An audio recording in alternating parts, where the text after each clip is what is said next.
नमस्कार मुलींनो, वंदना किचनमध्ये तुमचं स्वागत आहे. आता तुम्हाला शेंगदाण्याची हिरव्या मिरच्यांची चटणी दाखवते मी.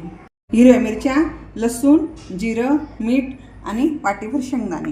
आता आपण आधी मिरच्या आणि लसूण दळून घेऊ. लसूण, मिरच्या, जिरे, मीठ हे एकत्र दळून घ्यायचं. कढईमध्ये 2 चमचे तेल घेतलं. ते वाटण तेलात परतून घेऊ आपण.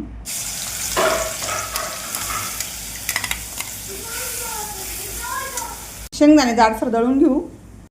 हे शेंगदाणे आपण जाडसर दळून घेतले. आता हे परतायला टाकून देऊ याच्यात.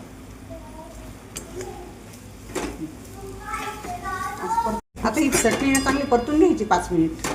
मस्त मोकळी मोकळी छान होते एकदम. हे बघा किती छान झाली. 5 मिनिट चांगली परतून घेतली शेंगदाणा चटणी चांगली कढईमध्ये. आता बघा छान झाली, कलर छान आहे. करून बघा, माझी ही रेसिपी एकदम छान आहे. वरणावर, कढीवर तोंडी लावायला, कुठं प्रवासात न्यायला 8 दिवस आरामात टिकते ती चटणी.